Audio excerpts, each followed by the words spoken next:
श्री शिवाय नमस्तुभ्यं। भगवान दुख नहीं काटता, भगवान दुख सहन करने की शक्ति देता है। भगवान दुख सहन करने का बल देता है। फिर किसी ने प्रश्न किया, गुरुजी जब ऊपर जाते हैं मरकर 84 लाख योनियां मिली हैं, सारी योनियों में ऊपर गए मर मर कर, भगवान ने ऊपर जाकर अपने को, हमने सुना है कि गरुड़ पुराण में लिखा है कि ऊपर जाने के बाद बेतरनी में गिरो, नरक में पड़ो, खोलते तेल में उकाला, त्रिशूल से मारा, चाकुओं से काटा, सब कुछ हुआ। तो जब ऊपर ही तब भुगता देते हैं तो फिर नीचे काहे को भुगताते हैं? बोलो सही है कि गलत है? अरे जम के तो बोलो रे, सही है। जब ऊपर खोलते तेल में, गरुड़ पुराण में सुना है कि नहीं सुना? तुम लोगों ने सुना है ना? खोलते तेल में डाल दिया, त्रिशूल से मार दिया, अग्नि में जला दिया और इतना नोच आ गया, शरीर जीव रोने लगा। जब ऊपर इतना भुगताया तो फिर नीचे काय को भुगताता? हे गुरुजी, जब ऊपर इतना कष्ट मिला है जीवात्मा को तो फिर नीचे जीवात्मा को कष्ट क्यों मिलता है? हमारा कहना केवल इतना सा है कि जब हॉस्पिटल में भर्ती रहते हो तो वहां तो दवाई खाना पड़ती है, इंजेक्शन लेना पड़ता है, दवाइयां पीना पड़ती है, सब कुछ हॉस्पिटल में होता है। ये समझ लो कि ऊपर हॉस्पिटल है जिसमें जीवात्मा का इलाज हुआ। इलाज होने के बाद जब वो घर जाता है ना तो वहां भी थोड़ी ना थोड़ी टेबलेट बांध के दे दी जाती है। समझ में आ रही है ना कथा?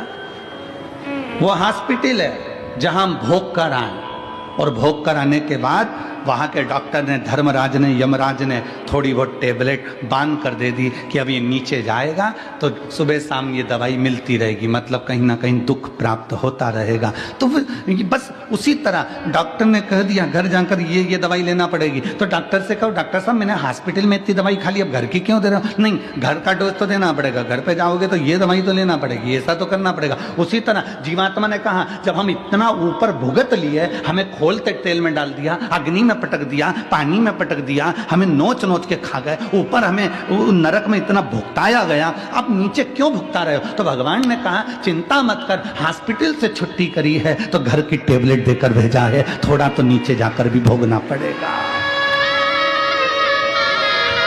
थोड़ी बहुत दवाई यहाँ की भी मिली है तो वो हम भोग रहे हैं। कहीं बच्चे तकलीफ दे रहे हैं, कहीं बेटियां तकलीफ दे रही हैं, कहीं पति पर, कहीं पत्नी, कहीं परिवार, कहीं नाते, कहीं कुटुंब, कहीं कबीला, ये तकलीफ देते फिर रहा है। थोड़ा थोड़ा तकलीफ हमें मिल रहा है, समझ लेना कि ये टेबलेट हमें लिख कर दी है, इसको हमें खाना पड़ेगा। चाहे तुम पानी से खा लो, चाहे तुम दूध से खा लो, चाहे मुंह सड़ा कर खा लो, चाहे प्रसन्न होकर खा लो। उसी तरह संसार में आए हो तो ये दुख जो मिल रहे हैं इसको चाहे तुम प्रसन्नता से निकाल दो, चाहे रो रो के निकाल दो, ये तुम्हारे ऊपर निर्भर है। दवाई तो खाना पड़ेगी। बस इतना याद रखो कि भगवान का नाम जितना लोगे, जितना नाम का उच्चारण करोगे, जितना जितना नाम का स्मरण करोगे, श्री शिवाय नमस्तुभ्यम। दुनिया के लोगों ने पूछा कि इस मंत्र में ऐसा क्या है, इस मंत्र में क्या है ऐसा? तो जप कर देखिए, जब से दुनिया के लोगों ने श्री शिवाय नमस्तुभ्यम जपना प्रारंभ करा, कोरोना महामारी के बाद जब भगवान शंकर के नाम का उच्चारण करना प्रारंभ करा, उसके बाद मनुष्य की दशा और मनुष्य की दिशा दोनों सुधरना प्रारंभ हो गई, मनुष्य का जीवन संवरना प्रारंभ हो गया, मनुष्य का जीवन संवरना प्रारंभ हो गया।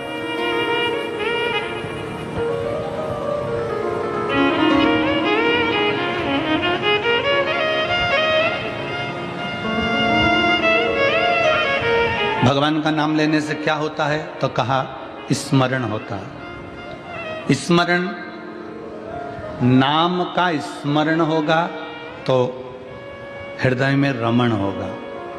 हृदय में रमण होगा जब हमारे हृदय में भगवान के नाम का रमण होना प्रारंभ हो जाएगा। नाम का स्मरण हुआ, स्मरण से रमण हुआ, और रमण होना जब हृदय में प्रारंभ हो गया तो समझ लो दुख का मरण हो जाएगा, फिर दुख समाप्त हो गया।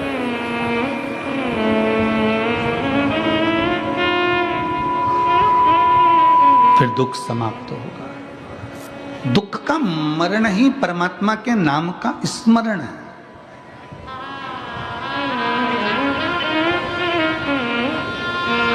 श्री शिवाय नमस्तुभ्यं। श्री शिवाय नमस्तुभ्यं।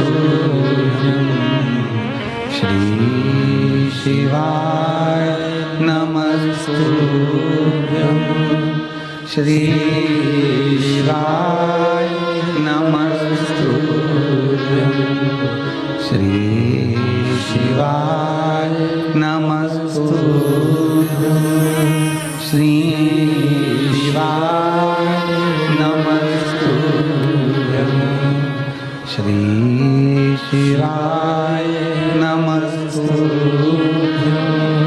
श्री शिवाय नमस्तुभ्यं। श्री शिवाय नमस्तुभ्यं। श्री शिवाय नमस्तुभ्यं। आप उसको भजेंगे, जपेंगे, स्मरण करेंगे, दुख कटेगा। फिर किसी ने कहा कि कथा में जाकर क्यों बैठे? हम टीवी पर कथा सुनते तो हैं, हम मोबाइल पर कथा सुनते तो हैं। आप कहते हो कि आपके नजदीक में 100, 150, 200, 250, 300 किलोमीटर की दूरी पर भी अगर कथा हो तो उसको ग्रहण करिए। एक तो कथा अपने क्षेत्र में हो, ये बड़ी कठिन, बड़ी मुश्किल बात है। कथा होते होते भी कहीं ना कहीं कुछ अड़चन आ जाती है, कोई तकलीफें आ जाती हैं और कैंसिल। अभी अभी आज ही लखनऊ में जो कथा होने वाली थी वो कैंसिल हो गई। 24 दिसंबर से जो 30 दिसंबर तक की कथा लखनऊ में थी वो कैंसिल हो गई। क्यों? क्योंकि जहां कथा होना थी वो प्रांगण लगभग 7-8 एकड़ का था। अब जब ये सिरपुर की कथा 60 एकड़ के प्रांगण में लगभग 100 बीघा जमीन में हो रही है, तो फिर व्यवस्था भी तो उसी चाहिए। 60 एकड़ का ये प्रांगण है जिसमें भक्त लोग बैठे हैं।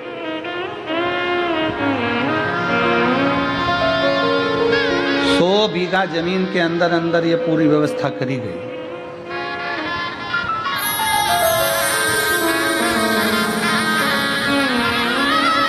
कोई पुण्य है। क्यों? नाम का स्मरण होगा तो हृदय में रमण होगा, रमण होगा तो दुख का मरण होगा, ये निश्चित है। श्री शिवाय नमस्तुभ्यं। श्री शिवाय नमस्तुभ्यं। श्री शिवाय नमस्तुभ्यं। श्री शिवाय नमस्तुभ्यं। श्री शिवाय नमस्तुभ्यं। श्री शिवाय नमस्तुभ्यं। श्री शिवाय नमस्तुभ्यं। श्री शिवाय नमस्तुभ्यं। फिर किसी ने पूछा कि गुरुजी पंडाल में बैठ के कथा क्यों सुने? टीवी पर सुन ले हम, मोबाइल पर सुन ले हम, पंडाल में क्यों? तो याद करो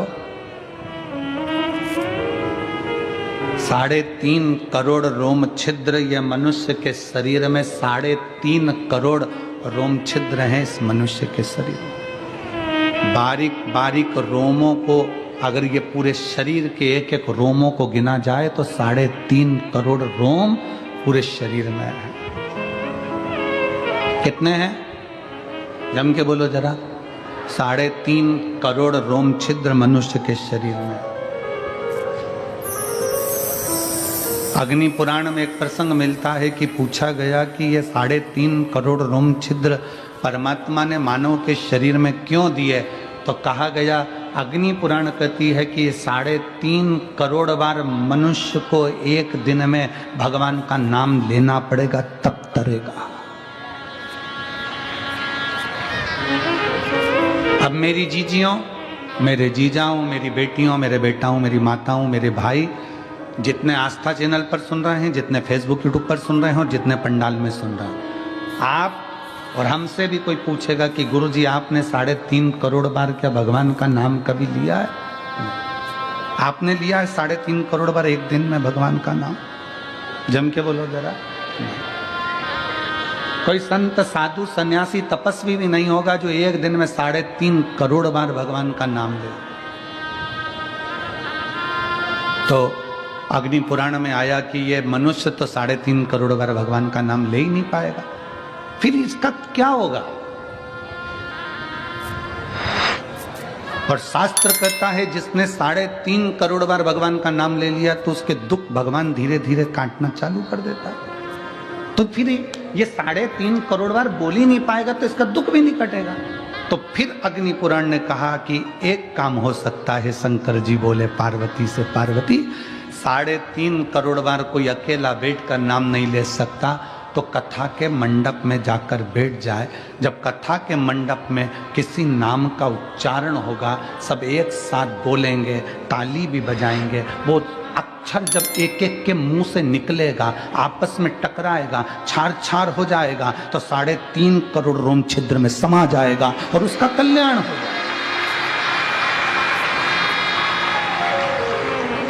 अब लोग कहते हैं महाराज जी, लोग पंडाल में कथा सुनने के लिए आते हैं तो इनका दुख क्यों कट जाता? कैसे कट जाता?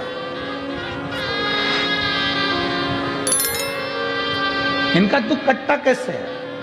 उसका केवल एक कारण है कि आपके मुख से श्री शिवाय नमस्तुभ्यं, श्री शिवाय नमस्तुभ्यं,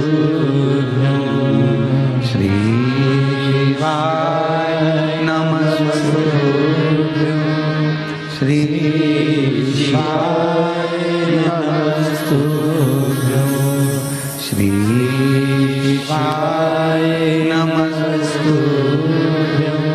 श्री शिवाय नमस्तुभ्यं। जब आप नाम का उच्चारण करते हो, आपके मुख से शब्द निकलता है, वो टकराता है। अभी इसका कोई प्रमाण है कि शब्द टकराता है? उसका प्रमाण है गीता जी का उपदेश। गीता का उपदेश कुरुक्षेत्र के मैदान में भगवान कृष्ण ने अर्जुन को गीता सुनाई। बोलो सुनाई कि नहीं सुनाई? अर्जुन को जो कुरुक्षेत्र के मैदान में गीता सुनाई, वो गीता का ज्ञान जो भगवान कृष्ण ने अर्जुन को दिया, अर्जुन को बोले भगवान कृष्ण गीता, उस गीता का उपदेश जब भगवान कृष्ण ने दिया, तो वो गीता बोलने पर भगवान के मुख से जो शब्द निकले, वो शब्द आज भी कुरुक्षेत्र की भूमि पर घूम रहे हैं। इसलिए वहाँ पर बड़े बड़े रिसर्च सेंटर लगाए गए कि भगवान ने जो ध्वनि में बोला था वो ध्वनि पकड़ना है और उन अक्षरों को पकड़ना है। उसी अक्षरों को पकड़कर हमारे वेद और शास्त्र ये गीता का ज्ञान देते। अक्षर जो तुम बोलते हो वो वायुमंडल में हमेशा रहते हैं, वो गूंजते रहते हैं, वो कभी समाप्त नहीं होते। हमारे द्वारा आपके द्वारा बोले गए अक्षर, हमारे द्वारा आपके द्वारा बोले गए शब्द कभी समाप्त नहीं होते, वो घूम के हमारे पास आते हैं। आप किसी को बंद कमरे में एक ताला लगाओ, 1 कमरा बंद करो, 2 कमरा बंद करो, 3 कमरा बंद करो, 4 कमरे बंद करके अकेले कमरे के अंदर आप किसी की निंदा कर कर देखो, जिसकी निंदा करिए उस तक वो बात पहुंच ही जाती है। अब लोग कहेंगे हमने तो अकेले में की थी, ये बात उसके तक पहुंच कैसे गई? क्योंकि हमारे शरीर की वाइब्रेशन, हमारे शरीर की तरंगे हमारी बात को ले जाकर वहां तक छोड़ देती है जिसके लिए हमने कहा है।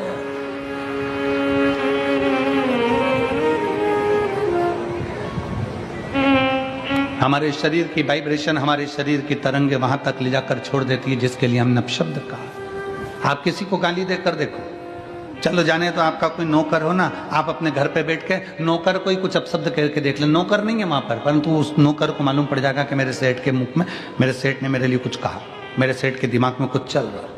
हमारी वाइब्रेशन बता देती है, हमारी तरंगे बता देती है। इसलिए शिव महापुराण की कथा कहती है अच्छा विचार करिए, अच्छा सोचिए, अगर कोई तुम्हारा दुश्मन है ना, उसके बारे में अच्छा सोचना चालू करो। एक दिन वो दुश्मन तुम्हें सुंदर माला लाकर ना दे, तुम्हारे को गुलाब का फूल लाकर ना दे, तुम्हारे लिए गुलदस्ता लाकर ना दे, तो कहना जो दुश्मन है उसके लिए वे अच्छा सोचना प्रारंभ करो, श्रेष्ठ सोच। बहू सास की दुश्मन नहीं है, सास बहू की दुश्मन नहीं है। अगर बहू की दुश्मन होती सास तो अपनी रकम तुड़वाकर बहू को ना देती शादी के पहले, शादी के समय पर। अगर सास तुम्हारी दुश्मन होती तो 1-2 लाख रुपए शादी में खर्च नहीं करती, 5-5, 10-10 हजार की साड़ियां लहंगा तुमको नहीं दिलाती अगर तुम्हारी दुश्मन होती तो। और बहू अगर तुम्हारी दुश्मन होती तो वो अपना घर छोड़कर तुम्हारे घर में नहीं आती तुम्हारी गुलामी करने के लिए। ना सास बहू की दुश्मन है, ना बहू सास की दुश्मन है। ये दोनों रहते रहते एक दूसरे से बोलते नहीं, अपशब्द नहीं बोलते, पर अंदर ना जाने कैसे कैसी अंटी पालते रहते हैं, अंदर की वाइब्रेशन ऐसी कर लेते हैं। मम्मी ने ऐसा कर लिया, पापा ने ऐसा कर लिया, अंदर से सोच रहे हैं तो वो वाइब्रेशन तुम्हारी सास तक पहुंचती है, सास की वाइब्रेशन बहू तक पहुंचती है, और दोनों का मनमुटाव आपस में चालू हो जाता है। और एक दिन ये होता है कि घर में अलग अलग हो जाते हैं। ये हमारे शरीर की वाइब्रेशन है, ये हमारे शरीर का विचार है, ये हमारी दृष्टि है।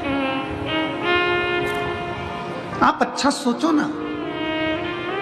एक स्त्री, एक पत्नी रोज पति पर शंका करती है, रोज प्रतिदिन शंका करेगी, मन में शंका भरा गई है तो शंका करती रहेगी, शंका करती रहेगी, शंका करती रहेगी, शंका करती रहेगी। आखिर में पति को मालूम पड़ जाएगा कि ये शंका कर रही है।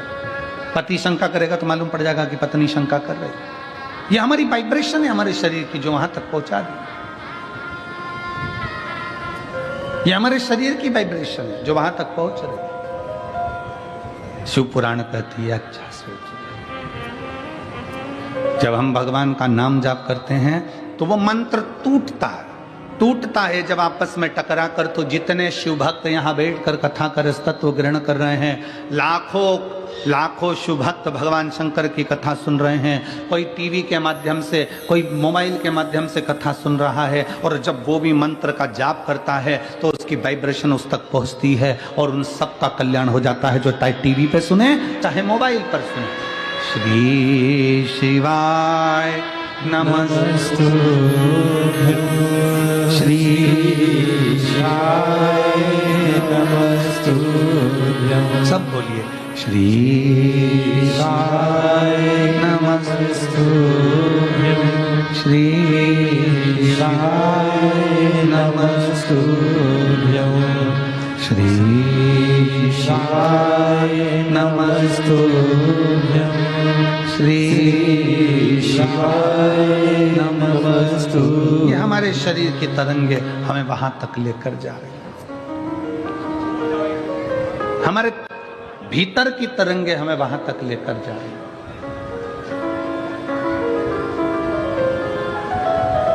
भगवान दुख नहीं काटता। अगर दुख काटता मेरा भगवान तो दुख ही नहीं देता। भगवान दुख देता है तो भगवान का कार्य है कि वो उस दुख को सहन करने की शक्ति देता है। दुख कौन काटेगा? अब आपको बताना है दुख कौन काटेगा। आपका जपा गया नाम, आपका चढ़ाया गया एक लोटा जल। आप जो अपना घर छोड़कर परमात्मा के दरवाजे तक जा रहे हो, किसी भूखे को भोजन करा रहे हो, किसी प्यासे को पानी पिला रहे हो, किसी व्यक्ति के दुख की घड़ी में तुम काम आ रहे हो, और एक लोटा जल भगवान शंकर को चढ़ा रहे हो और मुख से श्री शिवाय नमस्तुभ्यम कह रहे हो, तुम्हारा वो सत्कर्म, तुम्हारा वो भजन, तुम्हारा वो नाम जाप, तुम्हारा वो स्मरण तुम्हारे दुख को समाप्त कर देगा, तुम्हारे कष्ट को समाप्त कर देगा। एक पत्र है,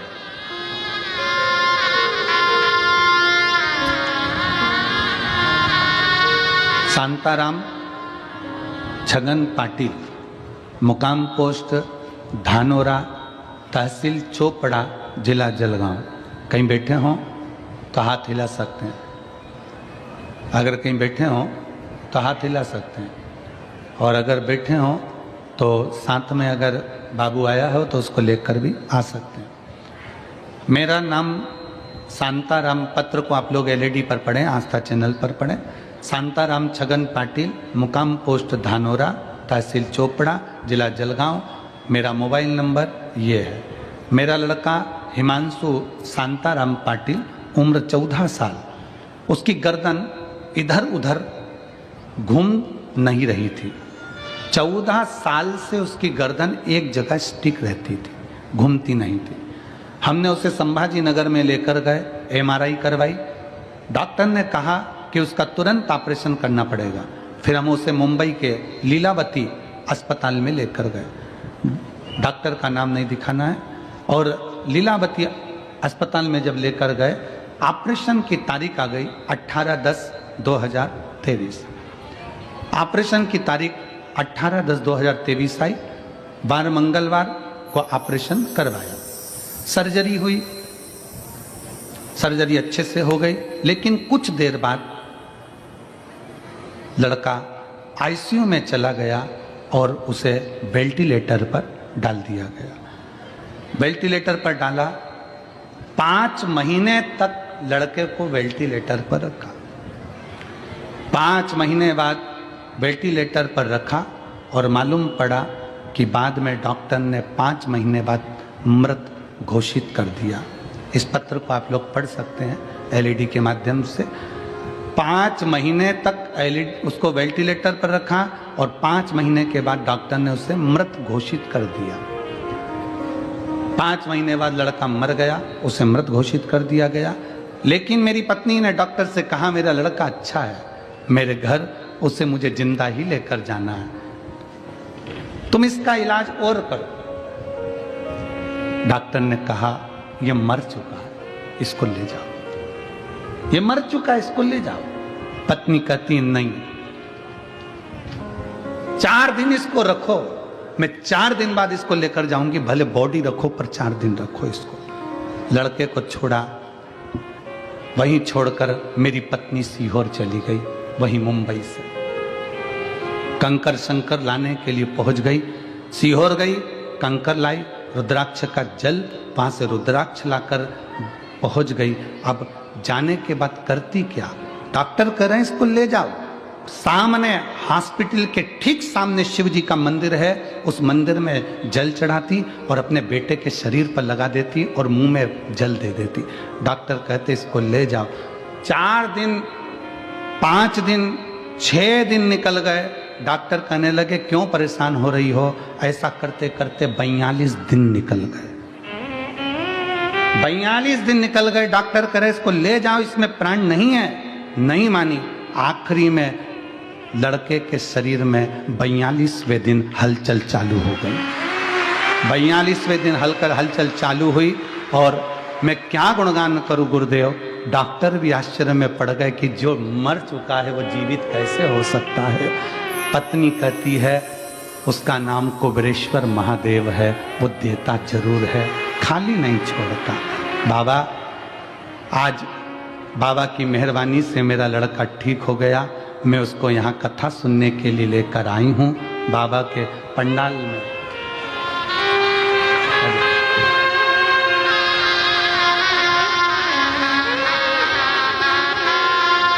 मेरे लड़के को मैं पंडाल में लेकर आई हूँ।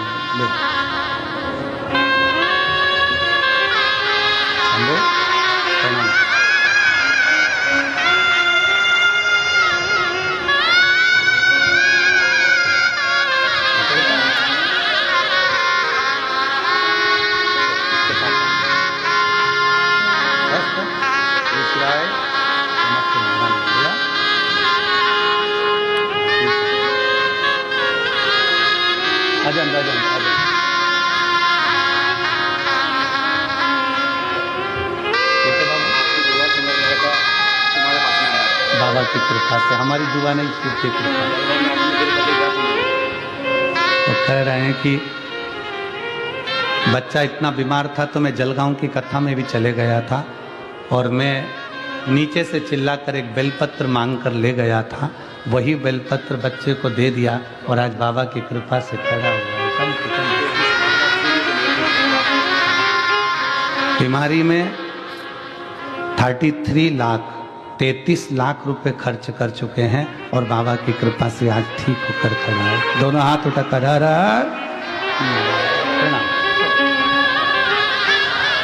हरि लुटा दिया भंडार काशी वाले ने कर दिया माला माल काशी वाले ने। जो जैसी भावना लाया वो वैसा ही फल पाया। जो जैसी भावना लाया वो वैसा ही फल पाया। कभी खाली नहीं लौटाया वो मन ही मन हर्षाया।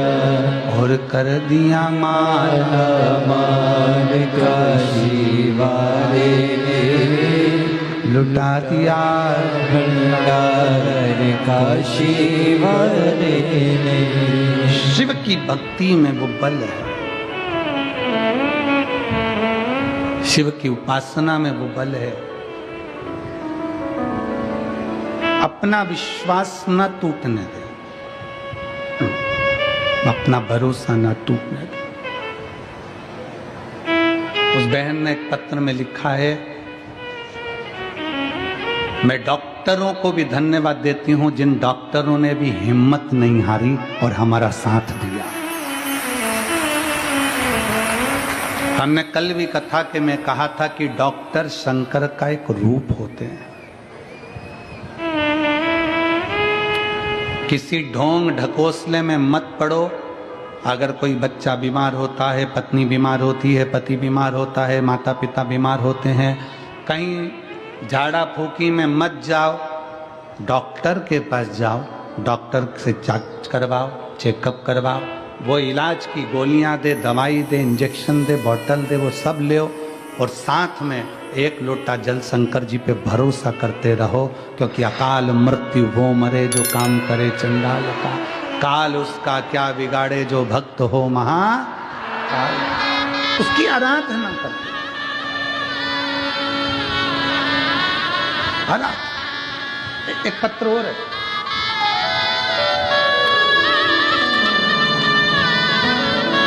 मेरा नाम प्रकाश सुभाष महाजन, मैं गांव सूरत गुजरात से हूं। कहीं बैठे हों तो हाथ हिला सकते हैं। मेरा नाम, पत्र को आप लोग एलईडी पर पढ़ सकते हैं। मेरा नाम प्रकाश सुभाष महाजन, मेरा गांव सूरत गुजरात है, मेरा मोबाइल नंबर ये है। पत्र को आप लोग एलईडी के माध्यम से देख सकते हैं। कहीं बैठे हों तो एक बेलपत्र लेने के लिए व्यासपीठ के पास में आ सकते हैं। मेरे लड़के का नाम नयन प्रकाश महाजन है। मेरा लड़का 8 साल का है। उसे 14/7/2023 को डेंगू हुआ था। डेंगू के कारण उसके पेट में इन्फेक्शन हो गया था। पत्र को एलईडी पर पढ़िएगा। तो वो इन्फेक्शन उसके लेटरिन की जगह पर फोड़ा बन गया। फोड़ा बनकर लेटरिन करने की खराब जगह हो गई। डॉक्टर ने कहा अब उसे इस जगह पर इन्फेक्शन हो गया है तो चमड़ी सड़ गई है, ऑपरेशन करके निकालना पड़ेगा। ऑपरेशन करने से पहले उसका बाईपास लेटरिन का किया गया। उसके पेट को एक हॉल गिरा के स्टोम बनाकर पड़ेगा। उस जगह पे एक थैली लगाई जाएगी, क्योंकि अब लेटरिन वाले स्थान से वो लेटरिन नहीं कर पाएगा, तो साइड पेट में से थैली डाली गई, लगाकर रखा पड़ा।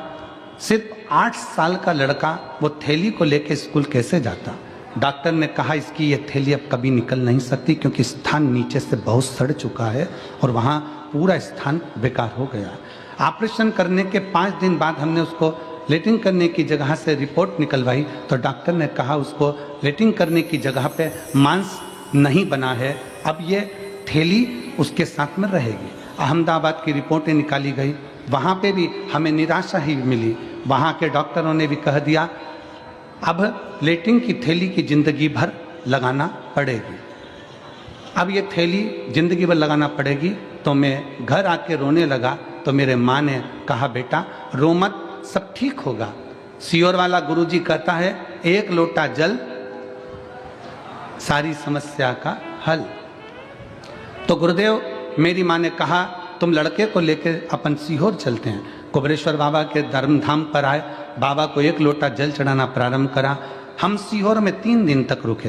वहीं पर चढ़ा हुआ जल हम बाबा का ले लेते और लड़के के जो लेटिंग वाला स्थान था, बहुत तकलीफ की जगह थी, पूरा मांस वहाँ नहीं था, हमने वहाँ लगाना उसको दिया। फिर हम सीहोर के वापस आए और रिपोर्ट निकलवाने डॉक्टर के पास गए, तो डॉक्टर हंसते हुए कहता है, अरे भाई क्यों बार बार रिपोर्ट निकलवाते हो, पैसे बर्बाद कर रहे हो, रिपोर्ट में वही आएगा जो हर बार आता है। तो मेरे बेटे ने कहा कि अरे अंकल आप बस एक बार रिपोर्ट निकाल दो ना, बाकी मेरा कुबेरेश्वर बाबा संभाल लेगा। फिर डॉक्टर ने रिपोर्ट निकाला और रिपोर्ट निकालने के बाद डॉक्टर ने कहा कि अब शाम को आना रिपोर्ट लेने। फिर हम शाम को रिपोर्ट लेने गए। गुरुदेव कुबेरेश्वर बाबा का ऐसा चमत्कार हुआ कि डॉक्टर ने रिपोर्ट देखकर कहा कि अरे बेटा तूने कहा था ना कि अंकल आप मेरा बस एक बार रिपोर्ट निकालो, बाकी मेरा कुबेरेश्वर बाबा संभाल लेगा। सच में तेरे बाबा ने चमत्कार कर दिया और तेरे उस लेटरिन वाली जगह पर थोड़ा मांस बन गया, अब ये थैली निकल जाएगी और बाबा संभाल लेगा। हम फोटो भी लगा रहे हैं, सारे फोटो लगाए गए, जिसके अंतर्गत उस बच्चे का पूरा शरीर नीचे से सड़ चुका था। शिव तत्व एक विश्वास, एक भरोसा, एक दृढ़ता। हम किसके आश्रित हैं?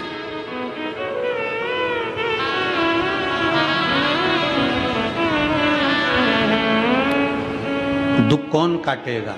तो कहा दुख भगवान का नाम काटेगा। आपका चढ़ाया गया एक लोटा जल तुम्हारा दुख काट सकता। दुनिया के लोगों को आज समझ में नहीं आ रहा कि एक लोटे जल में क्या बल है। दुनिया के लोगों को समझ में नहीं आ रहा कि शिव पर चढ़ा गया जल पीने का क्या फल है। दुनिया के लोगों को समझ में नहीं आ रहा कि जब बीमार पड़ो, तकलीफ हो, तो एक बेलपत्र जरूर खाओ। रोज भले मत खाओ, पर अगर शरीर में कष्ट हो गया है तो खाओ। रोज भले मत खाओ, पर दुख आया तो उसको खाओ। जिस दिन दुनिया के लोगों को मालूम पड़ेगा, समझ में आएगा, तब वो जानेंगे कि सारी समस्या का हल एक लोटा जल, ये गलत नहीं है, ये सिद्ध है, ये सिद्ध है।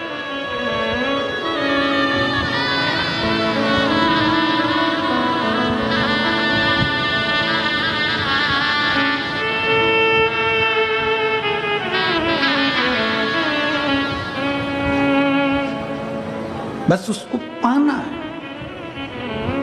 उसका स्मरण। बड़ी दूर किनारा सृष्टि भी पुरानी है, भोले बाबा सुन लो ये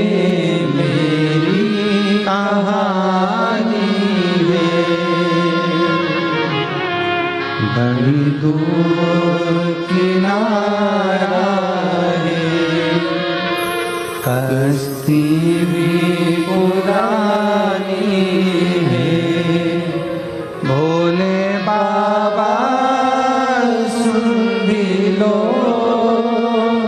ये मेरी कहानी है। मैंने तुमको पुकारा है, मैंने तुमको पुकारा है, भोले बाबा सुन भी लो ये मेरी कहानी है। बड़ी दूर किनारा भी पुरानी है, भोले बाबा सुन भी लो ये मेरी कहानी है। दुख आपके द्वारा जपा गया नाम स्मरण, आपके द्वारा किया गया भजन दुख काट देता है, तकलीफ काट देता है। समस्या मिटा दे।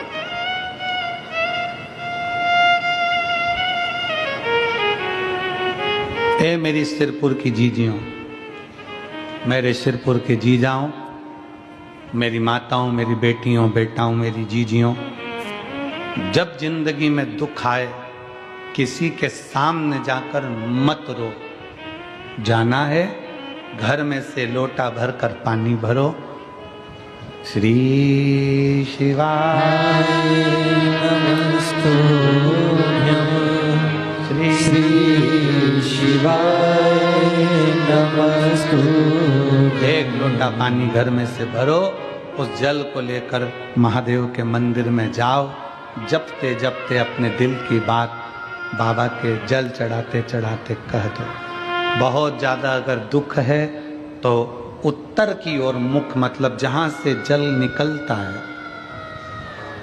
जलाधारी का जो जल होता है निकलने का स्थान ये उत्तर में होता है। आप दक्षिण में बैठकर या खड़े होकर उत्तर की ओर मुख कर कर एक लोटा जल बाबा को चढ़ाना प्रारंभ करो और अपने दिल की बात बाबा से कहना प्रारंभ करो।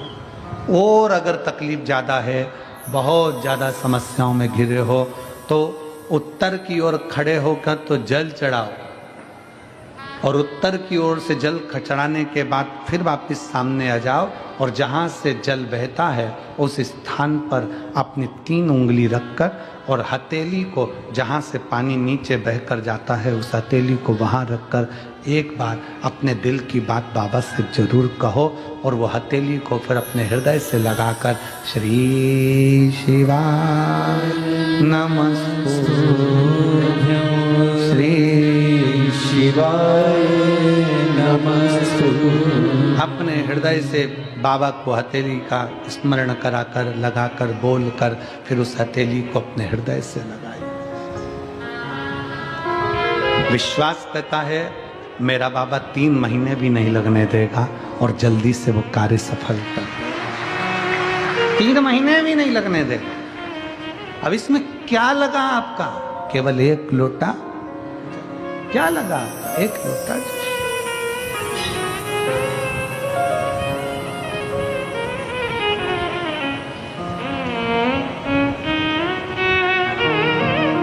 आपकी शुभ भक्ति आपकी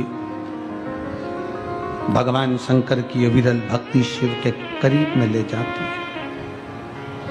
जले दुनिया के लोग, जलने वाले, अपशब्द कहने वाले कहते रहें,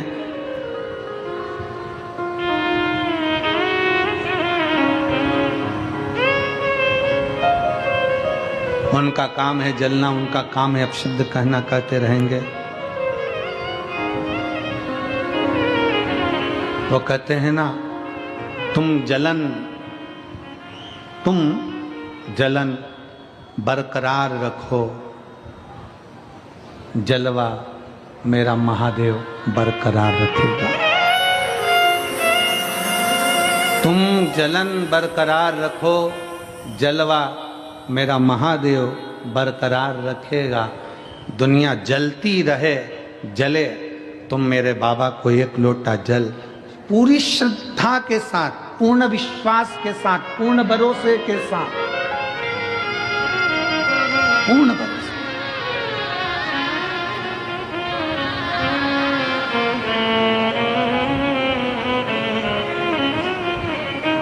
एक दीदी ने लिखा अपने पत्र में, कल हम पत्र पढ़ रहे थे, उसमें पत्र में लिखा था, हम साउथ में रहते हैं, हम दक्षिण में रहते हैं और हमारे कर्नाटक में, हमारे साउथ में, हमारे उधर मंदिर के अंदर महिलाओं को नहीं जाने देते, तो हम जल चढ़ाने कैसे जाएं?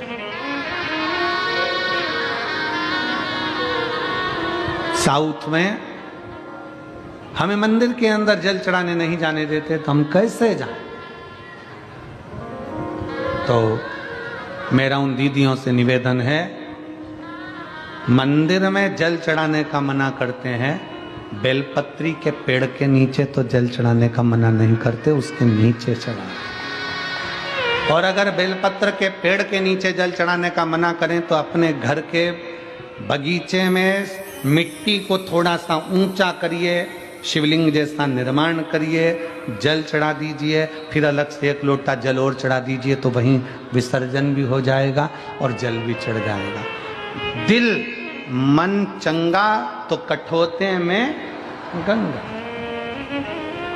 मन अगर चंगा है, मन प्रसन्न है, तो सब कुछ हो सकता है, सब कुछ।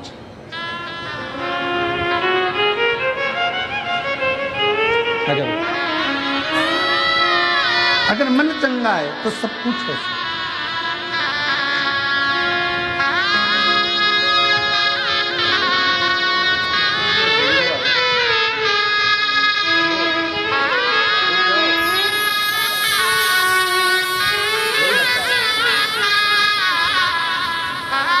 यही बालक है जिसके पेट में से थैली निकाल दी गई थी और डॉक्टर ने कहा था जिंदगी भर नहीं निकलेगी, और सीहोर में 3 दिन रुकी रही और बाबा का चढ़ा जल लगाती रही, बाबा के आश्रित हो गई, बाबा को चढ़ा।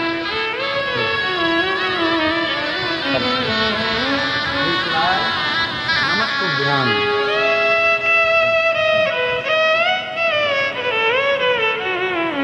शिव की आश्रितता ग्रहण करो। दुख हम आप जो मंत्र जाप कर रहे हैं, जो भजन कर रहे हैं, जो स्मरण कर रहे हैं, जो नाम जाप कर रहे हैं, जो कीर्तन कर रहे हैं, ये हमारे दुख को काट देता है।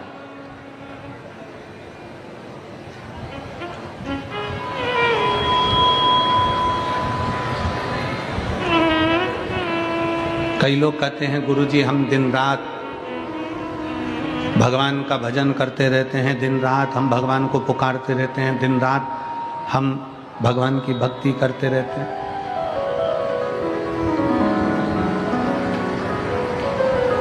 हम माने तुम भगवान कृष्ण को पुकार रहे हो, तुम राम जी को पुकार रहे हो, तुम जानकी जी को पुकार रहे हो, तुम राधा रानी को पुकार रहे हो, तुम शंकर जी को पुकार रहे हो, तुम पार्वती जी को पुकार रहे हो, तुम हनुमान जी को पुकार रहे हो, तुम भगवान श्री दत्त को पुकार रहे हो, तुम्हारी मर्जी पड़े तुम उसको पुकार रहे हो।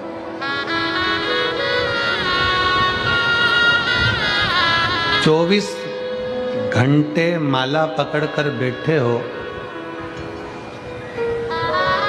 किसको पाने के लिए? तो कि मदन मोहन हमको मिलेंगे, भगवान हमको मिलेंगे।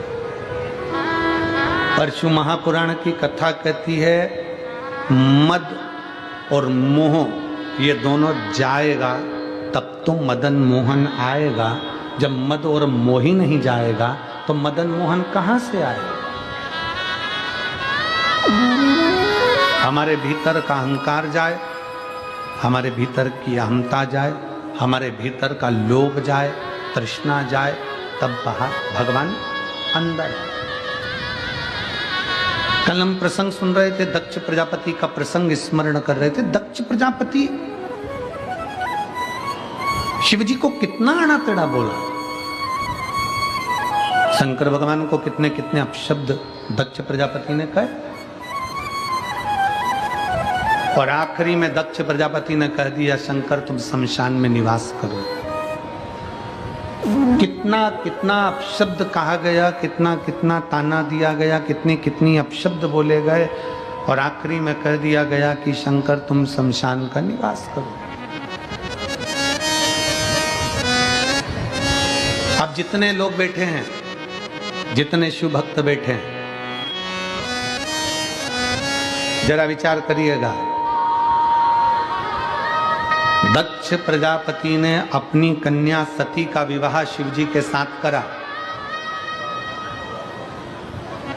फिर ऐसा कौन सा झगड़ा था दक्ष प्रजापति और शंकर भगवान का कि दक्ष प्रजापति शिव जी को गाली पर गाली देते रहे?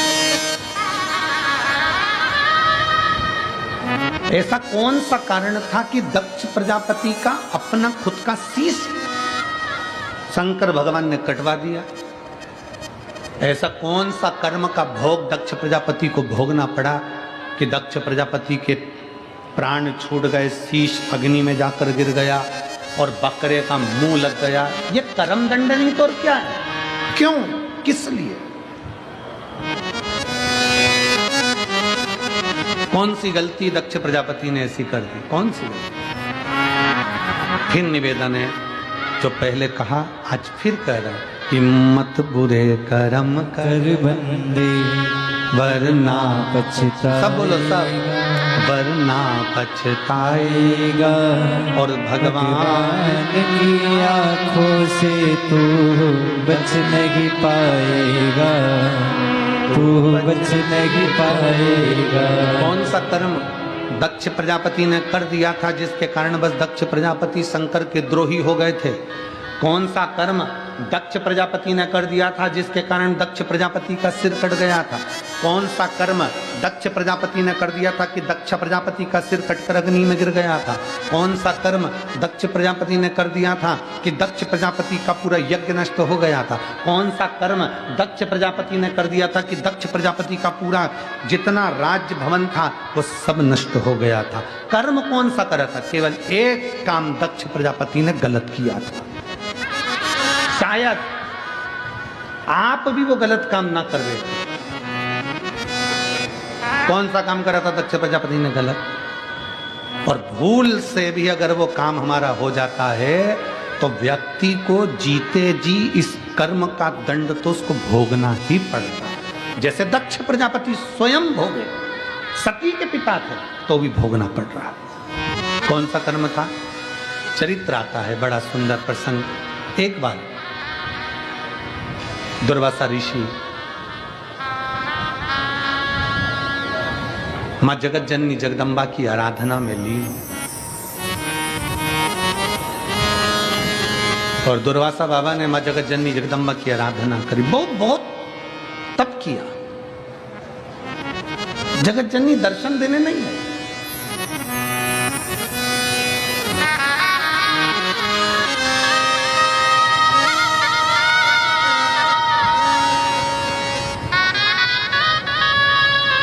और मेरे आने में बुलाने में क्या कमी रह गई, आप आए नहीं और सुबह हो गई।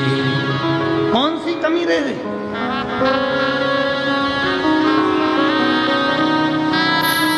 पर बाबा भी कहते हैं दिल से पुकारेगा तो क्यों नहीं आऊंगा। एक बहन ने पत्र में लिखा, मेरा पति, मेरा नाम कविता दिनेश कलाल, मैं वकील कॉलोनी सिरपुर जिला धुलिया में रहती हूँ, कहीं बैठी हो तो हाथ हिला सकती हूँ। मेरा नाम कविता दिनेश कलाल, मैं वकील कॉलोनी सिरपुर जिला धुलिया में रहती हूँ। गुरुजी, मेरा पति 10वीं पढ़ा है और 10वीं ITI से करा।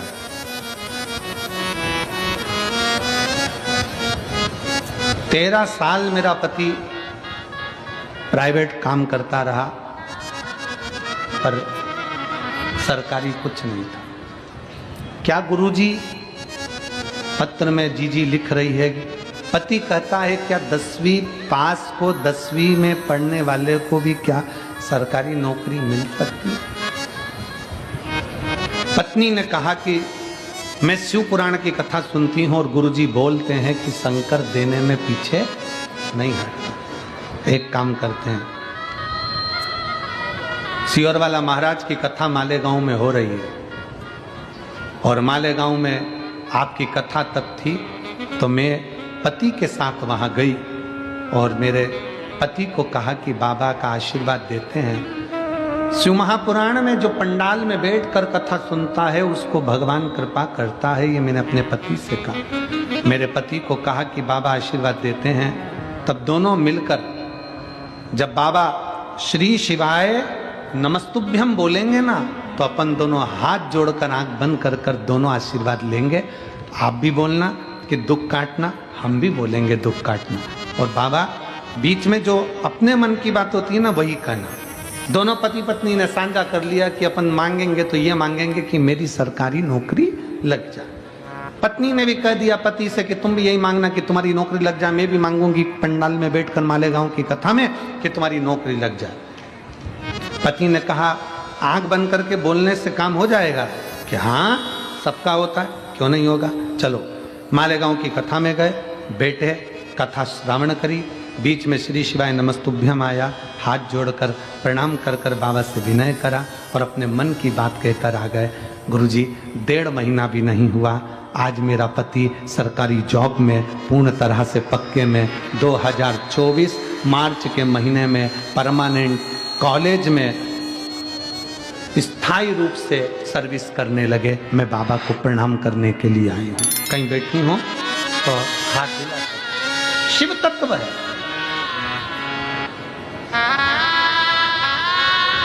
शिव तत्व एक पत्र और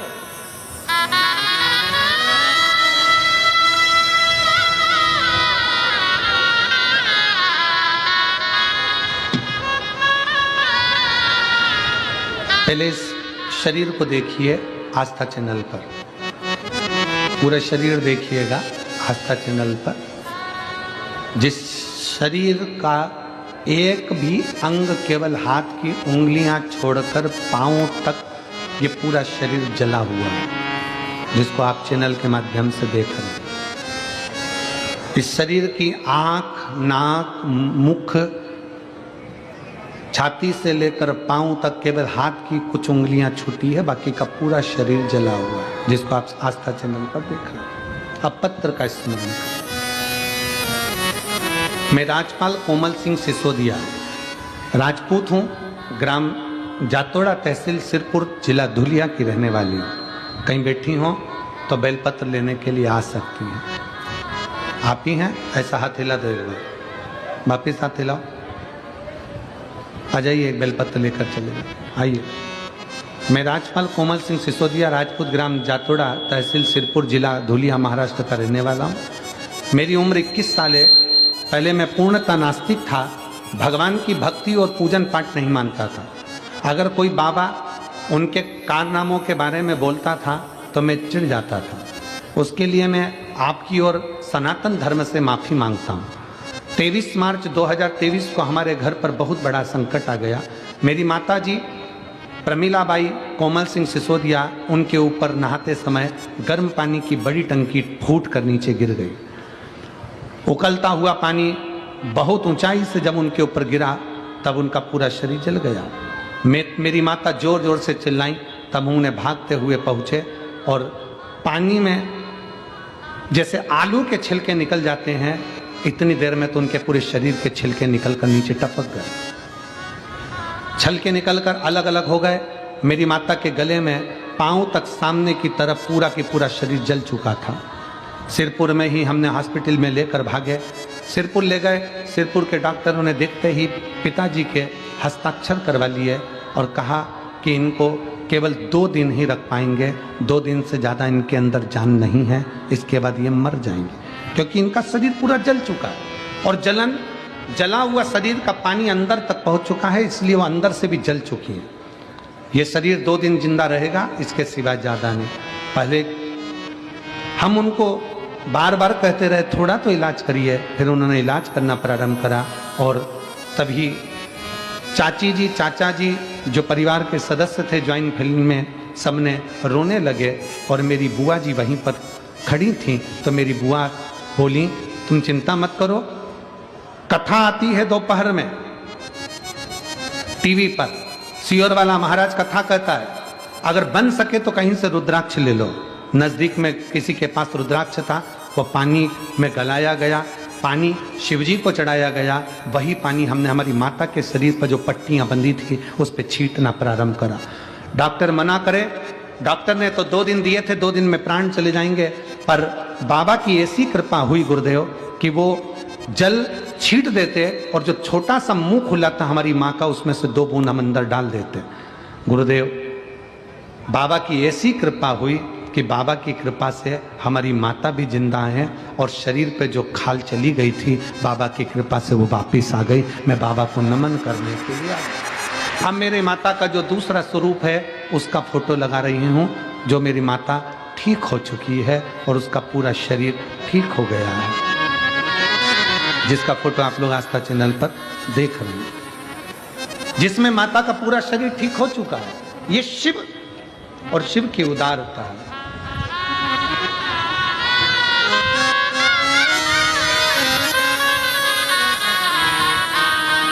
गुरुदेव पत्र में लिखा है,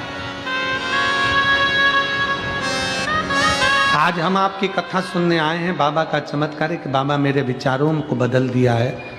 आज इतना सक्षम हूं कि आपके बारे में, शिव पुराण के बारे में गलत सुन नहीं सकता, क्योंकि उसका चमत्कार मैंने खुद आंखों से देखा है। इसलिए पूर्ण भरोसा, विश्वास शिव पर करिए।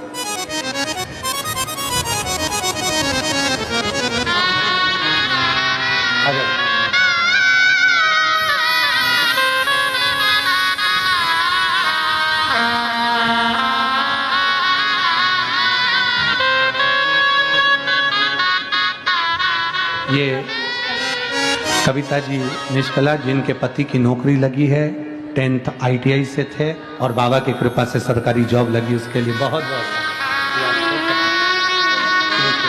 बधाई, आपको बहुत बहुत बाबा की शिव शिव शिव तत्व। हम विश्वास कितना कर रहे हैं शंकर पर।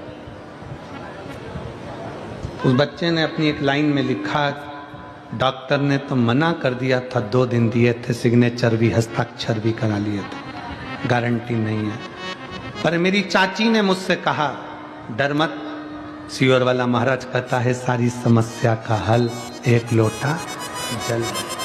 बस कहीं से सीहोर का रुद्राक्ष मिल जाए, और वो रुद्राक्ष अगर मिल जाए तो समझ ले कि सब हो गया। आपका विश्वास उस रुद्राक्ष पर है। हम तो निवेदन करेंगे, कभी भी सीहोर आओ, कुबेरेश्वर बाबा की धरा पर आओ ना, तो कम से कम 2-3 दिन लेकर आया करो। अपने बाप के घर आए हो, थोड़ा आराम से उसके चरणों में सोया करो, खाया करो, रहा करो, भक्ति करो, थोड़ा पढ़े। और रुद्राक्ष महोत्सव जो फरवरी में है, संपूर्ण सिरपुर वासियों को और संपूर्ण देशवासियों से निवेदन है कि एक बार मौका लगे, सारे धाम होकर आ जाओ, पर एक बार रुद्राक्ष महोत्सव सीहोर का जरूर करो। आस लगाकर उसके चरणों में पड़े रहकर, उसी रुद्राक्ष उत्सव में शिवरात्रि पड़ती है, उसी रुद्राक्ष उत्सव में फुलेरा दूज पड़ती है। उन दोनों का जो समागम होता है, लोगों की झोली भरा जाती है और फिर वो दौड़ दौड़ कर आते रहते हैं। और रुद्राक्ष उत्सव, आ जाओ।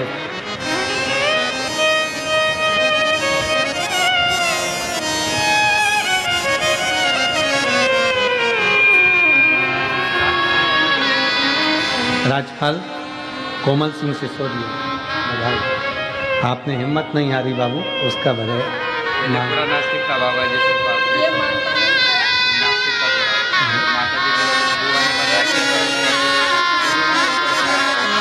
बाबा कह रहा है, मैं पहले मानता नहीं था भगवान को कभी भी, पर चाची ने माता जी के लिए बताया, तब से मैं भगवान को बहुत मानने लगा। बता आप ठीक हो गए, शरीर पूरा की पूरा जैसा खा ले।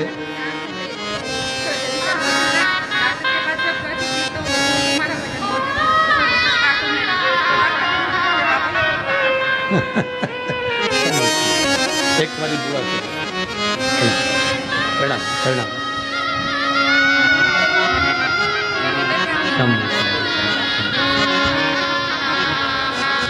अब पूरा शरीर वापस ठीक हो गया। ये शिव कृपा। हर हर महादेव। एक भरोसा शिव पर करो। गलती करी है दक्ष प्रजापति ने, एक गलती बड़ी विचित्र। कभी कभी हमें हमारे कर्म का भोग भोगना पड़े।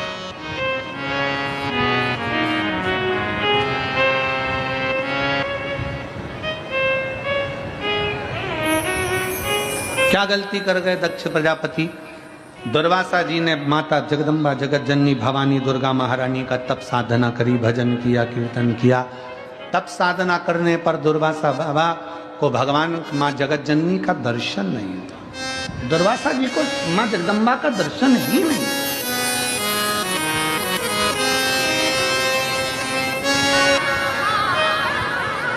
मां जगत जननी का दर्शन नहीं होता, नेत्र खुल गए, तब साधना से उठ गए, विचार किया मुझे मां का दर्शन नहीं हुआ।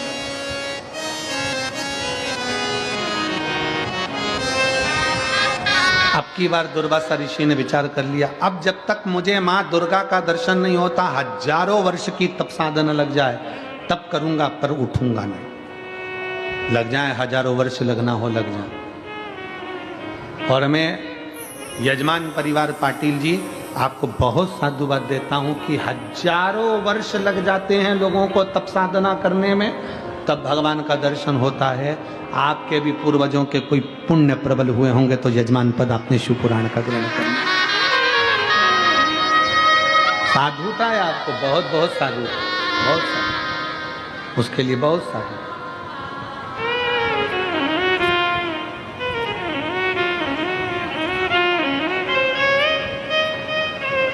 शिव तत्व की प्राप्ति, दुर्वासा जी बैठ गए तप करने के लिए, साधना करने के लिए, उठे नहीं, अब की बार नहीं उठे।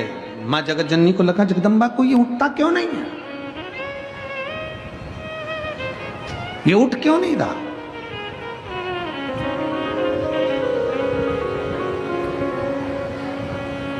दो तरह की शिव भक्ति है, एक शिव भक्ति बाहर से दिखती है और दूसरी शिव भक्ति अंदर से दिखती है। सावधान होकर सुनिएगा जरा। जहर पियोगे तो मरोगे कि नहीं मरोगे, जम के बोलो जल्दी से, मर जाओगे ना।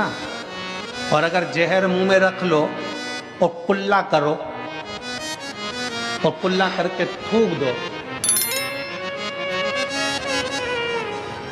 मरोगे नहीं। जहर अंदर गया तो मर गए, जहर मुंह के अंदर कुल्ला कर कर थूक दिया तो नहीं मरे। बाहर रह गया जहर तो मरे नहीं हो, अंदर जाता तो मरते, जहर अंदर गया तो मर गए। उसी तरह शिव महापुराण अंदर गई तो तर गए, तो तरे हो। जहर अंदर जाता तो मरते हैं ना, जहर मुंह के अंदर कुल्ला कर रहे हो, थूक रहे हो। वो होते हैं ना, कोई कहे कि साहब भगवान हमारी नहीं सुनता, भगवान हमारी नहीं सुनता। कारण क्या है, क्योंकि तुमने जहर को कुल्ला करा है, शिव पुराण को तुमने सुना नहीं है, अंदर उतारा नहीं है। केवल शिव पुराण को तुमने यहाँ से सुना, यहाँ से निकाल दी, बची कुची थी कपड़ा में झटकार दी, सिर पे पल्लू मल्लू धर के गए थे, थोड़ा थोड़ा निकलते निकलते पानी की बोतल ले ली, किसी ने दी, कोई ने बिस्कुट ले लिया, कोई ने दिया, अपन ने अपना खूब प्रेम से अपना पानी बचा बचा के रख लिया, दूसरे का पानी पी गए।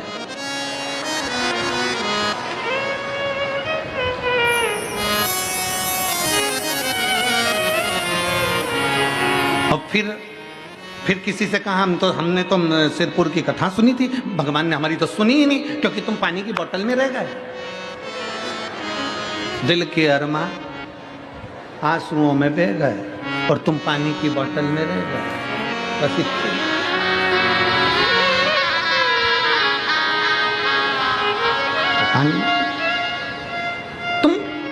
पानी के पाउच के चक्कर में, 2 रुपए का पानी का पाउच, पानी की बोतल 10 रुपए के चक्कर में तुम रह गए। और जो था तुम्हारे पड़ोस में बैठी थी, बड़ी ध्यान लगाकर कथा सुन रही थी, उसने कथा को ना इधर से निकलने दिया ना उधर से निकलने दिया। बाजू वाली बोल भी रही थी तो उसको कोनी मारकर पाँव पड़ती हूँ, मैं 2 घंटे के लिए मुझे सुन लेने दे।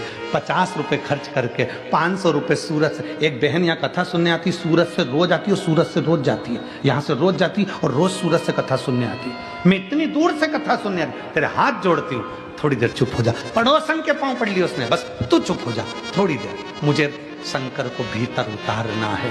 जहर का कुल्ला कर कर थूकोगे नहीं मरोगे, जहर अंदर जाएगा तो मरोगे। उसी तरह शिव पुराण केवल बाहर से सुन ली, थोड़ी निंदा कर दी, थोड़ा सुन लिया, थोड़ा ऐसा बोल दिया वैसा बोल दिया, सबके चक्कर में पड़े रहे, शिव पुराण पूरी हो गई। आज 5वां दिन हो जाएगा, कल 6ठा दिन हो जाएगा, परसों दिन सियोर वाला महाराज दुबई के लिए निकल जाएगा, कथा पूरी हो। कल कथा की शिवरात्रि रहेगी, 6ठा दिन है ना, तो कल कथा का 6ठा दिन शिवरात्रि मानी जाती है। लाखों की संख्या में शिव भक्त कल की कथा सुनने के लिए आते हैं। क्योंकि कल बाबा जो भंडार खोलते हैं वो दूसरे दिन 8 बजे से 11 बजे तक मेरा बाबा देकर भेज देता है। कल की कथा तो ये टाइम पर है, 1 बजे से 4 बजे तक। परसों की कथा जिस दिन विराम दिवस है परसों, उस दिन सुबह 8 बजे से 11 बजे तक हो जाएगी। बाबा 11 बजे भंडार भर देगा, सब अपने अपने आनंद के साथ चल देंगे भक्ति के साथ। और टीवी पर कथा का समय 1 बजे से 4 बजे तक रहेगा। फिर 9 से 11 तारीख तक दुबई से 1 बजे से 4 बजे तक भारत में, और दुबई में सुबह 11:30 बजे से कथा प्रारंभ हो जाएगी। यहाँ 1 बजे टीवी पर आई। फिर मेरठ की कथा रहेगी 15 तारीख से 21 दिसंबर तक। और जो कथा लखनऊ की कैंसिल हुई है 24 से 30 तारीख तक, उसका भी बाबा कहीं ना कहीं कृपा कर कर आपको सूचना मिल जाएगी। कल शिव तत्व की प्राप्ति शंकरो, उसकी अविरल भक्ति। जहर का कुल्ला कर कर थूका, मरोगे नहीं, जहर अंदर गया तो मर गए। कई लोग कहते हैं भगवान हमारी नहीं सुन रहा, भगवान हमारी नहीं सुन रहा, हमने कथा सुनी, हमने ऐसा करा वैसा करा। तुमने शिव पुराण को अंदर उतारा नहीं अभी आज। अगर अंदर उतार लेते तो जैसे वो सिसोदिया बेटा कह रहा है कि अब मेरा शंकर के प्रति इतना भरोसा हो गया कि मैं शंकर के लिए एक शब्द नहीं सुन सकता, मैं शंकर की निंदा नहीं सुन सकता, मैं शिव के लिए अब शब्द नहीं सुन सकता। विश्वास जागृत हो गया, भरोसा केंद्रित हो गया।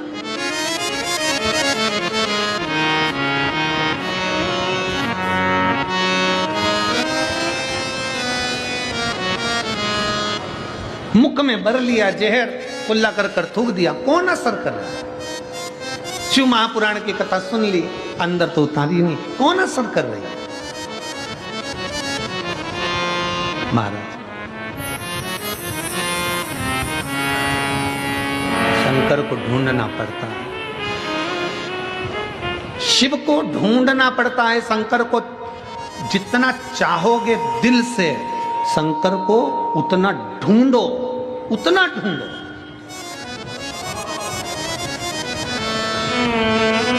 तुम्हारी सोने की चूड़ी, तुम्हारी सोने की अंगूठी अलमारी में रखी थी, कहीं खो गई, क्या करोगी? बोलो बोलो, जम के बोलो जरा, क्या करोगी? ढूंढोगी कि नहीं ढूंढोगी? अरे बोलो तो जम के। सोने की चूड़ी अलमारी में रखी थी, मेरी अंगूठी रखी थी, कहां चली गई? अलमारी में सब देखा, अलमारी को उबड़ कबड़ सब कर ली तुमने, नींद मिल रही, तो फिर क्या करोगे? अलमारी के कपड़ों को बाहर पटकोगे कि नहीं पटकोगे? बोलो तो सही। अरे जम के तो बोलो, पटकोगे ना? अलमारी के कपड़ों को बाहर निकालोगे, अलमारी को खोल कर देखोगे, कहाँ है? सामान निकालोगे, मेरी सोने की चूड़ी नहीं मिल रही। फिर पलंग पेटी, बिस्तर, चद्दर, गादी, तकिया सब दूर देखोगे, कचरा उठाकर बाहर पटक दो। टेंशन, बच्चे कह रहे हैं मम्मी मम्मी, बच्चों को धो दिया, चुप बैठ, मेरी सोने की चूड़ी, मेरी सोने की चूड़ी नहीं मिल रही, भटक रहा है। चिड़चिड़े हो गए, गुस्सा आ गया, मन स्थिर नहीं है, चाय बनाने में मन नहीं लग रहा, न शक्कर की जगह नमक डाल दिया, स्थिरता नहीं। सास ने पूछा पागल हो गई है, नमक की चाय पिला रही, मेरी सोने की चूड़ी, मेरी अलमारी का सामान निकाल दिया, पलंग पेटी पर से गद्दा चादर सब हटाकर देख लिया, सोने की चूड़ी नहीं मिल रही। कितनी बेचैनी है अंदर दिल में, कितनी बेचैनी है, क्योंकि सोने की चूड़ी नहीं मिल रही। इतनी ही बेचैनी तुम्हें शंकर से मिलने की होना चाहिए, बस वो मिल नहीं रहा, वो मिल नहीं। और तुझसे मिलने के लिए तेरी कसम, तुझसे मिलने के लिए तेरी कसम,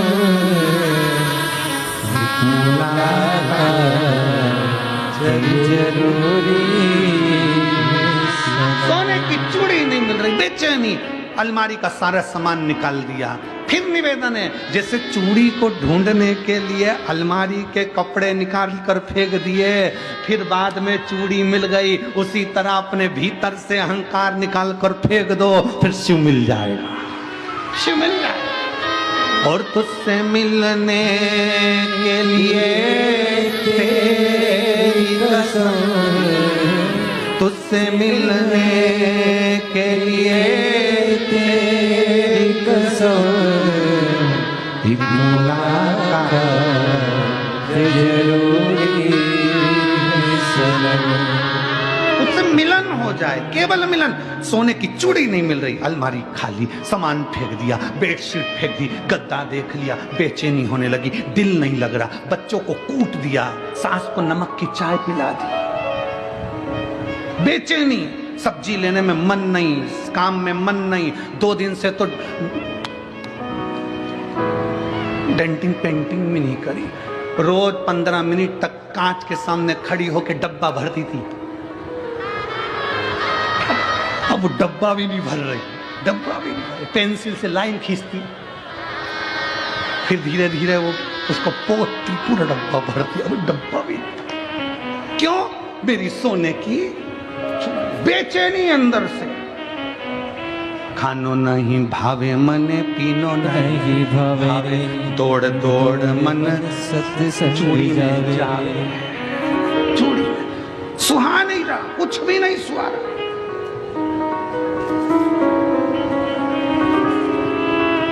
जैसे चूड़ी को ढूंढने की बेचैनी है, अलमारी खाली कर दो, चूड़ी ढूंढो, मिलेगी जरूर। उसी तरह मन की अलमारी अहंकार से खाली कर दो, शिव मिलेगा जरूर, प्राप्त जरूर होगा। बेचैनी तुझसे मिलने के लिए तेरी कसम, तुझसे मिलने के लिए तेरी कसम, एक मुलाकात जरूरी है सनम। बेचैनी भीतर से बढ़ाओ, परमात्मा से मिलने की बेचैनी बढ़ाइए कि शिव मिल क्यों नहीं रहा।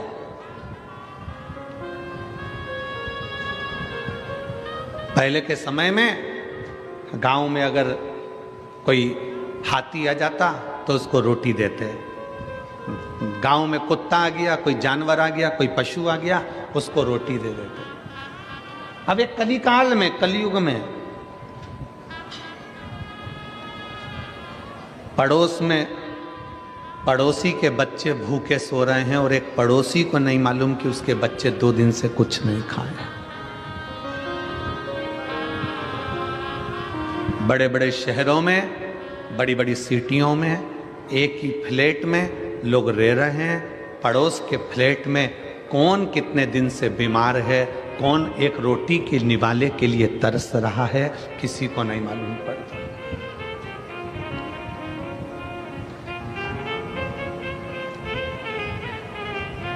त्रेता युग और कलयुग में कितना अंतर आ गया, ये समझने वाला विषय है कि पहले के युग में लोग कहते थे प्राण जाए पर, जम के बोलो जरा, प्राण जाए पर वचन ना जाए। ये त्रेता की बात है, ये द्वापर की बात है कि प्राण जाए पर वचन ना जाए। कलयुग में तो लोग प्राण जाए पर अहंकार ना जाए, प्राण चले जाए पर अहंकार नहीं गया, मर गया पर अभिमत्ता उसके अंदर भरी की भरी रही। मैं क्यों जाऊं, मैं क्यों पूछूं, मैं क्यों जाऊं, मैं किसी के हाथ क्यों जोड़ूं, मैं अपने रिश्तेदार के दरवाजे पर क्यों जाऊं। त्रेता में प्राण जाए पर वचन न जाए, कली काल में प्राण जाए पर अहंकार ना जाए, अहंकार भीतर समाता गया।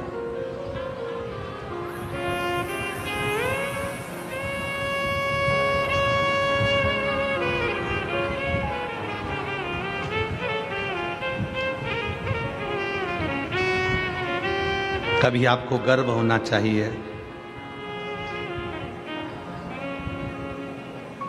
आपको ये विचार होना चाहिए कि आप किस रूप में किस साधारण से साधारण व्यक्ति को भी अपने गले लगा रहे हैं। पहले का समय, आज का समय, नामदेव जी कहते हैं बहुत अंतर है। पहले का समय और आज के समय का अंदाजा लगाइए तो पहले के समय पर जानवर को भी, पशु को भी घर से निकलकर भोजन दिया जाता था, और आज के ज़माने में कोई पड़ोस में भी भूखा रह जाए तो उसको कोई याद नहीं करता कि भोजन की ज़रूरत है। पहले के समय में गांव में अगर बेटी रहती थी, किसी के घर में अगर बेटी है तो पूरे गांव की बेटी कहलाती थी। आज के ज़माने में बेटियां सुरक्षित सी नजर आती है। ये पहले का समय और ये आज का समय है, कितना अंतर है। पहले के समय में लोग अपने मेहमान को बस स्टैंड तक छोड़ने जाते थे, बस स्टैंड पर लेने जाते थे, रेलवे स्टेशन छोड़ने जाते थे, रेलवे स्टेशन पर लेने जाते थे, और रेलवे स्टेशन या बस स्टैंड पर छोड़ने जाते थे तो छोड़ते समय आंख में आंसू आते थे। आज के ज़माने में तो लोग शमशान में छोड़ी आए तो आंख में आंसू नहीं आए, वहाँ पे भी गुटखा मल मल के खाया।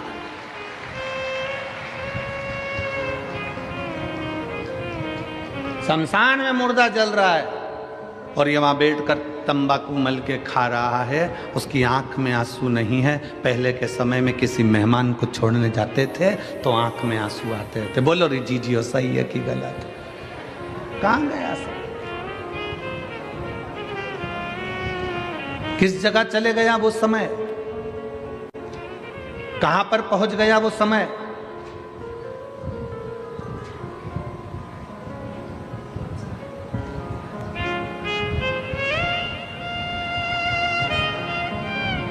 कितनी दूर जाना है। पहले के समय में इतनी गाड़ियां नहीं थी, इतनी व्यवस्थाएं नहीं थी जाने आने के लिए, बस के इतने साधन नहीं थे, ट्रेन के इतने साधन नहीं थे, तो भी पहले के ज़माने में लोग कैसे भी किसी की तबीयत देखना हो, किसी के यहाँ कोई मिलने जाना हो तो बिना कारण के लोग चले जाते थे अपना समय निकालकर, भले वो पैदल जाना पड़े। आज के ज़माने में जितने यहाँ बैठे हो ना, सबके घर में 2 व्हीलर की गाड़ी है, सबके घर में 4 व्हीलर की गाड़ी है। 4 व्हीलर नहीं होगी तो 2 व्हीलर तो होगी। बोलो है कि नहीं है? है ना सबके यहाँ? सबके घर में अगर 4 व्हीलर नहीं है तो 2 व्हीलर है। पहले के ज़माने में तो गाड़ी नहीं होती थी, साइकिल होती थी, बैलगाड़ी होती थी, तो भी लोग मिलने जाते थे, समय निकाल कर पहुंच जाते थे। आज के ज़माने में 4 व्हीलर गाड़ी है, ट्रेन का साधन, हवाई जहाज का साधन, हेलीकॉप्टर का साधन, बस का साधन, गाड़ियों का साधन, 2 व्हीलर 4 व्हीलर सब घर में है। उसके बाद भी अगर कोई रिश्तेदार की तबीयत गड़बड़ है तो कोई मिलने के लिए नहीं जाता, कोई परिचित के पास बैठने नहीं जाता, केवल फ़ोन पर पूछ लेता है और राम राम सम सम कर लिया और जाने का काम खत्म हो गया। पहले के समय में लोग जाते थे, बैठते थे, बात करते थे और उसका दुख हरते थे।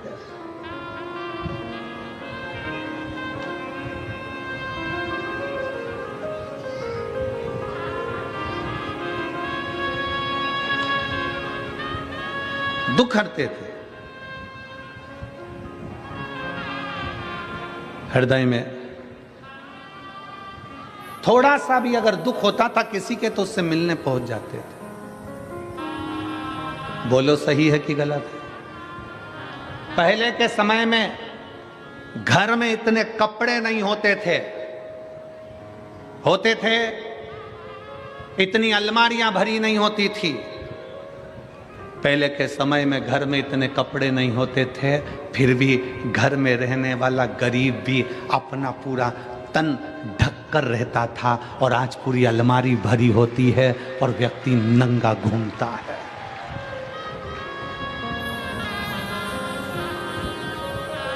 मेरी जितनी जीजियां बैठी है, जितने मेरे जीजा बैठे हैं, जितनी मेरी बेटियां बैठी हैं, जितने बेटा बैठे हैं, इन सबसे पूछूं आपकी घर में अलमारी का एक खन, एक कपाट पूरा आपके कपड़ों से भरा हुआ है? एक नहीं 2 भरे होंगे, और थोड़े बहुत तो खूंटी पे टंगे होंगे।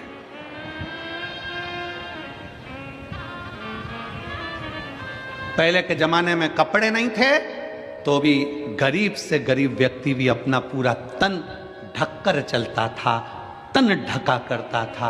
आज के जमाने में कमरा कपड़ों से भरा पड़ा है तो भी आदमी नंगा घूम रहा है। ये शर्म की बात है, ये शर्म की बात है। इतने कपड़े, एक से एक बढ़कर परिधान, एक से बढ़कर कपड़े।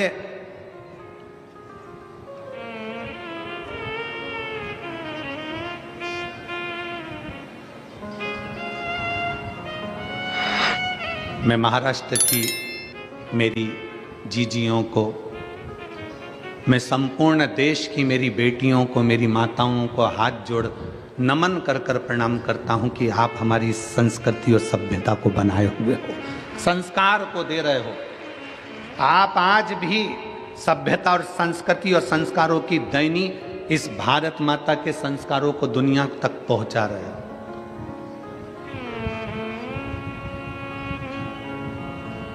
कितना बदलाव, कितना बदलाव।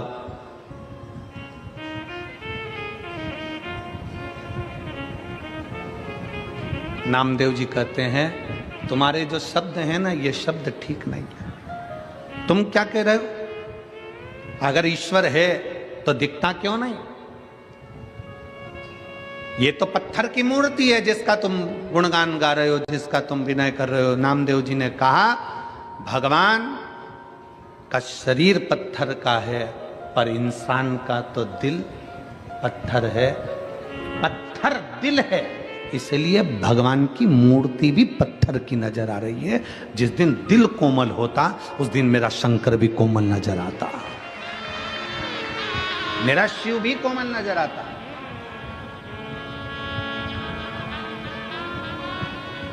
मेरा शंकर भी कोमल दिखता।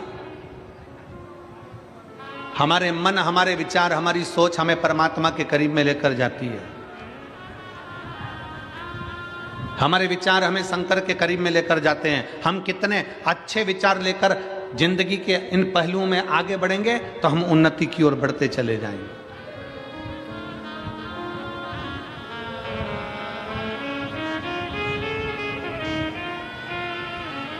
जितना अच्छा सोच सकते हो उतना अच्छा सोचो, जितना अच्छा विचार कर सकते हो उतना अच्छा विचार करो। परमात्मा ने, मेरे शंकर भगवान ने, मेरे भोलेनाथ जी ने, मेरे शंभू ने, मेरे त्रिकालदर्शी ने, मेरे महाकाल राजा ने, मेरे कुबेरेश्वर महादेव ने कुछ चीजें मनुष्य को फ्री दी है। पहले नंबर पर नींद परमात्मा ने फ्री दी है, इसका कोई पैसा नहीं लगता। रात को सो तो प्रेम से सो, चिंता छोड़कर सो। मेरे परमात्मा ने कुछ चीजें फ्री दी है। पहले नंबर पर नींद, दूसरे नंबर पर शांति। मेरे परमात्मा ने नींद अगर दी है और शांति मेरे परमात्मा ने दी है तो फ्री दी है। जिस दिन